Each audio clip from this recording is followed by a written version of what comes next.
Hello दोस्तों, स्वागत है आपका हमारे चैनल MGSP पे। तो आज मैं आपको कराने वाला हूँ पार्ट 2 का वीडियो, जिसमें मैं पूरा चैप्टर कंप्लीट कर दूँगा प्रकाश का परावर्तन का। तो सबसे पहला हमारा प्रश्न आता है, समतल दर्पण से बने प्रतिबिंब की विशेषताओं को लिखें। जो समतल दर्पण होता है, समतल दर्पण से बने प्रतिबिंब की निम्नलिखित विशेषताएं होती है। ठीक है, पहला पॉइंट में लिखेंगे कि समतल दर्पण से बना प्रतिबिंब हमेशा काल्पनिक होता है। ठीक है, और दूसरा, समतल दर्पण द्वारा बने प्रतिबिंब को पर्दे पर है जो उतारा नहीं जा सकता है। तीसरा पॉइंट है, इसके द्वारा बना प्रतिबिंब वस्तु के आकार का होता है। ठीक है, और चौथा, इसके द्वारा प्रतिबिंब उतनी ही दूरी पर बनता है जितनी दूरी पर वस्तु होती है। अगला हमारा प्रश्न आता है, दर्पण। दर्पण क्या है? तो याद रखेंगे कि दर्पण एक ऐसी चिकनी और चमकीली सतह होती है जिससे प्रकाश का परावर्तन निश्चित नियमों के अनुसार होता है। ठीक है, और जो दर्पण का कम से कम एक सतह जो है अवश्य रचित होता है, अर्थात वो पेंट किया होता है एक सतह। ठीक है, और ये जो दर्पण होता है ये मुख्यतः 3 प्रकार के होते हैं। ठीक है, दर्पण 3 प्रकार के होते हैं। कौन कौन? तो पहला है हमारा समतल दर्पण। समतल दर्पण उस दर्पण को कहते हैं जिसकी परावर्तक सतह बिल्कुल समतल होती है। ठीक है, मैंने डायग्राम बना दिया। यह समतल दर्पण, इसका परावर्तक सतह जो बिल्कुल क्या है, समतल है। अगला हमारा प्रकार है गोलीय दर्पण। ठीक है, तो गोलीय दर्पण उस दर्पण को कहते हैं जिसकी परावर्तक सतह किसी खोखले गोले का एक भाग होता है। ठीक है, गोलीय दर्पण प्राय कांच के एक टुकड़े को पेंट करके बनाया जाता है, रचित करके बनाया जाता है। तो देखिए, ये मैंने डायग्राम 2 बना दिए हैं। देखिए, ये जो है इसकी परावर्तक सतह क्या है, किसी खोखले गोले का एक भाग है, और एक कांच के टुकड़ा को ही रचित करके बनाया गया है। अब ये जो गोलीय दर्पण होता है ये 2 प्रकार का होता है। ठीक है, कौन कौन? एक अवतल दर्पण, एक उत्तल दर्पण। तो सबसे पहले जानते हैं कि अवतल दर्पण क्या है।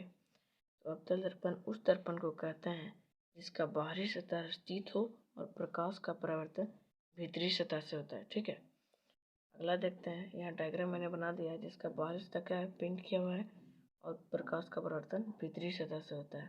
ठीक है, अगला है उत्तल दर्पण। तो उत्तल दर्पण उस दर्पण को कहते हैं जिसका भीतरी सतह स्थित होता है और प्रकाश का परावर्तन बाहरी सतह से होता है।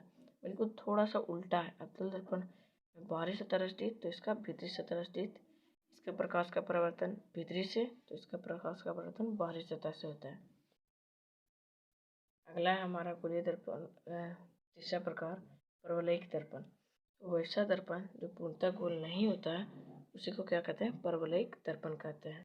ऐसे में अगर आपको डायग्राम बनाना हो तो पूर्णतः गोल नहीं, मतलब आपने अगर इसे बना दिया भी तो ये पूरी तरह से गोल नहीं है और इसको केवल पेंट कर देना है।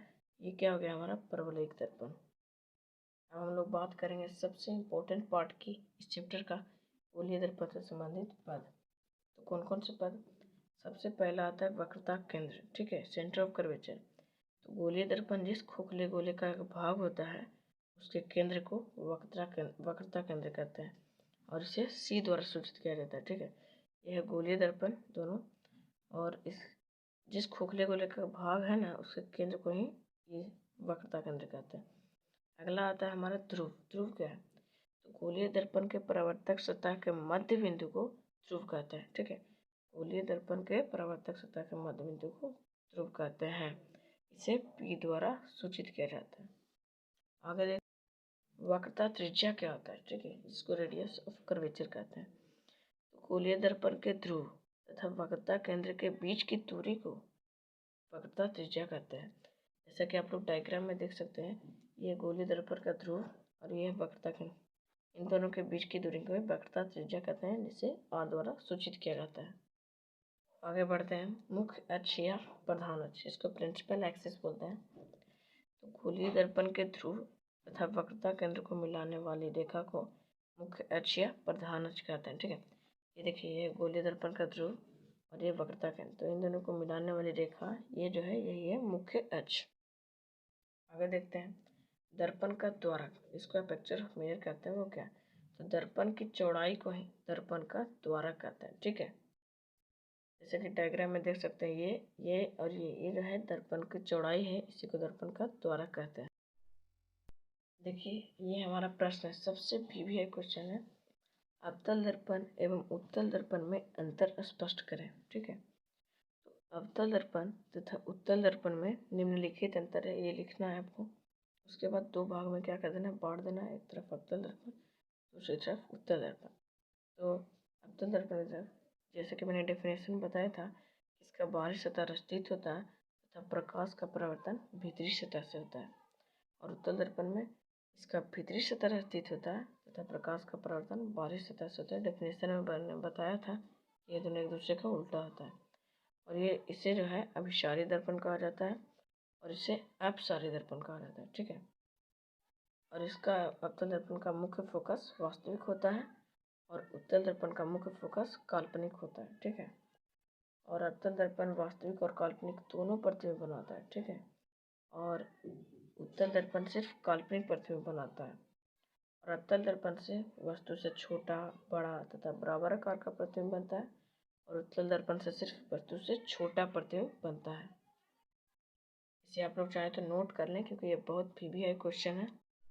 और वीवीआई क्वेश्चन जो है वो है, अवतल दर्पण का उपयोग दाढ़ी या हजामत बनाने में क्यों किया जाता है। ठीक है, तो उत्तर में लिखना है आपको, अवतल दर्पण में जब कोई वस्तु P तथा F, जिसको बोलते हैं ध्रुव तथा मुख्य फोकस के बीच स्थित होती है, तो उसका काल्पनिक, सीधा तथा वस्तु से बड़ा प्रतिबिंब बनता है। इसी सिद्धांत का उपयोग करके जब दाढ़ी भी अवतल दर्पण के ध्रुव और मुख्य फोकस के बीच स्थित होती है, तो वह कुछ बढ़ी हुई प्रतीत होती है। ठीक है, जिससे दाढ़ी बनाने वाले को सुविधा होती है। यही कारण है कि अवतल दर्पण का उपयोग दाढ़ी या हजामत बनाने में किया जाता है।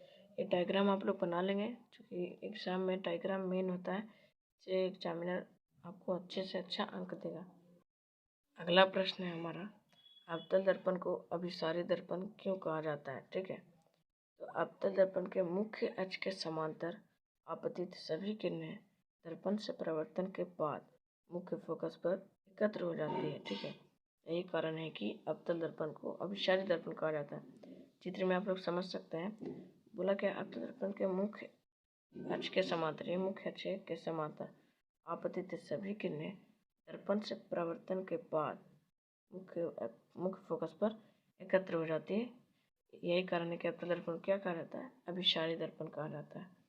आगे देखते हैं, यदि किसी कागज के टुकड़े को अवतल दर्पण से जलाना चाहे तो उसे आप कहाँ रखें। क्योंकि जानते हैं कि सभी जो किरणें हैं वो मुख्य फोकस पर एकत्र हो जाती हैं, जिससे कोई भी कागज जल सकता है, तो उसको कहाँ रखेंगे, मुख्य फोकस पर रखेंगे। ठीक है, अगला प्रश्न है, सोलर कुकर में अवतल दर्पण का प्रयोग क्यों किया जाता है। ठीक है, तो अवतल दर्पण के मुख्य अक्ष के समांतर आपतित सभी किरणें, जैसा कि मैंने बताया था, दर्पण से परावर्तन के बाद इसके मुख्य फोकस पर एकत्र हो जाती है। इससे कुकर के अंदर का ताप बढ़ जाता है और खाना बनाने में सुविधा होती है। यही कारण है कि सोलर कुकर में अवतल दर्पण का प्रयोग किया जाता है। पिछले की तरह देखिए, आपको डायग्राम बना लेना है। ये मुख्य अक्ष है, यहाँ से किरण गुजर है और मुख्य फोकस पर एकत्र होगा। ये एक जगह जमा जब किरण होता है तो क्या होता है कि ताप बढ़ता है अंदर का और खाना बनाने में सुविधा होती है। यही कारण है कि सोलर कुकर में अवतल दर्पण का उपयोग किया जाता है। आगे देखते हैं, अगला क्वेश्चन है, अवतल दर्पण के उपयोगों को लिखें। तो अवतल दर्पण के निम्नलिखित उपयोग हैं। पहला, दाढ़ी या हजामत बनाने वाले दर्पण के रूप में, जैसा मैंने बताया था। दूसरा अभी मैंने बताया सोलर कुकर में। और तीसरा क्या किया जाता है, चिकित्सकों के द्वारा यानी कि डॉक्टरों के द्वारा रोगियों के नाक, कान, गला इत्यादि की जांच करने में अवतल दर्पण का ही प्रयोग किया जाता है। अगला प्रश्न है हमारे पास, उत्तल दर्पण को अपसारी दर्पण क्यों कहा जाता है। ठीक है, उत्तल दर्पण के मुख्य अक्ष के समांतर आपतित सभी किरणें दर्पण से परावर्तन के बाद मुख्य फोकस पर मिलती हुई मालूम पड़ती है, इसलिए उत्तल दर्पण को अपसारी दर्पण कहा जाता है। मैं डायग्राम में दिखाता हूँ आपको, जैसा कि आप लोग डायग्राम में देख ही रहे हैं। यही है उत्तल दर्पण। यहाँ पर क्या होता है ना, जब किरणें गुजरती है ना तो मुख्य फोकस पर एकत्र होती है, मालूम पड़ती है। यही कारण है कि उत्तल दर्पण को अपसारी दर्पण कहा जाता है। अगला प्रश्न है हमारे पास, उत्तल दर्पण का उपयोग वाहनों में साइड मिरर के रूप में क्यों किया जाता है। उत्तल दर्पण किसी भी वस्तु का काल्पनिक, सीधा तथा वस्तु से छोटा प्रतिबिंब बनाता है। इसके साथ साथ उत्तल दर्पण विस्तृत दृष्टि क्षेत्र बनाता है, जिसके कारण चालक को पीछे से आने वाली गाड़ियों को पास देने में सुविधा होती है। यही कारण है कि उत्तल दर्पण का उपयोग वाहनों में पश्चिम मिरर के रूप में किया जाता है, या फिर इसको बोलते हैं हम लोग साइड मिरर, उसी के रूप में किया जाता है। अगला प्रश्न है हमारे पास, उत्तल दर्पण के उपयोगों को लिखें। अगर ये एग्जाम में आए तो सबसे पहले लिखना है उत्तल दर्पण के निम्नलिखित उपयोग हैं। पहला, वाहनों में साइड मिरर के रूप में, जो कि मैंने अभी बताया, और दूसरा स्ट्रीट लाइट में, मतलब रोड पे। ठीक है। अगला है क्वेश्चन की समतल दर्पण के उपयोगों को लिखें। ठीक है, तो समतल दर्पण के निम्नलिखित उपयोग है, ये लिख देना। और सबसे पहला जो मेन उपयोग होता है वो हम लोग करते हैं चेहरा देखने में। ठीक है, और दूसरा पेरिस्कोप में भी। अगला प्रश्न है हमारे पास, बिना स्पर्श किए हुए अवतल, उत्तल तथा समतल दर्पण की पहचान आप कैसे करेंगे? तो बिना स्पर्श किए हुए अवतल, उत्तल तथा समतल दर्पण की पहचान करने के लिए बारी बारी से नजदीक तथा दूर ले जाते हुए कोई वस्तु अपने हाथ की एक उंगली के प्रतिबिंब को उनमें देखते हैं। ये लगभग 4-5 नंबर का आता है क्वेश्चन। तो सबसे पहले पॉइंट में आपको याद रखना है कि जिस दर्पण में बना हुआ प्रतिबिंब काल्पनिक, सीधा तथा वस्तु से बड़ा दिखाई देगा वह अवतल दर्पण होगा। ठीक है। और दूसरा, जिस दर्पण से बना हुआ प्रतिबिंब काल्पनिक, सीधा तथा वस्तु से छोटा दिखाई देगा, ठीक है, वह उत्तल दर्पण होगा। ठीक है। अगला में देखेंगे हम लोग, जिस दर्पण में बना हुआ प्रतिबिंब काल्पनिक, सीधा तथा वस्तु के बराबर आकार का दिखाई देता तो समझ लीजिए वो समतल दर्पण है। अब अगला क्वेश्चन आता है कि अब आप बताइए कि हम स्पर्श करके समतल, उत्तल तथा अवतल की जांच कैसे करेंगे? तो पहले आपको लिख देना कि निम्नलिखित, मतलब कर देना स्पर्श किया जाता है। तो पहला पॉइंट में आपको याद रखना है, जिस दर्पण की परावर्तक सतह धंसी हुई रहती है वह अवतल दर्पण होगा। मतलब आप छूइएगा ना तो परावर्तक सतह धंसा हुआ रहेगा, तो समझ जाइएगा कि कौन है, वो अवतल दर्पण है। ठीक है। अगला देखेंगे, जिस दर्पण की परावर्तक सतह उठा हुआ रहेगा, उभरा हुआ रहेगा, तो समझ जाइएगा कि वह उत्तल दर्पण होगा। ठीक है।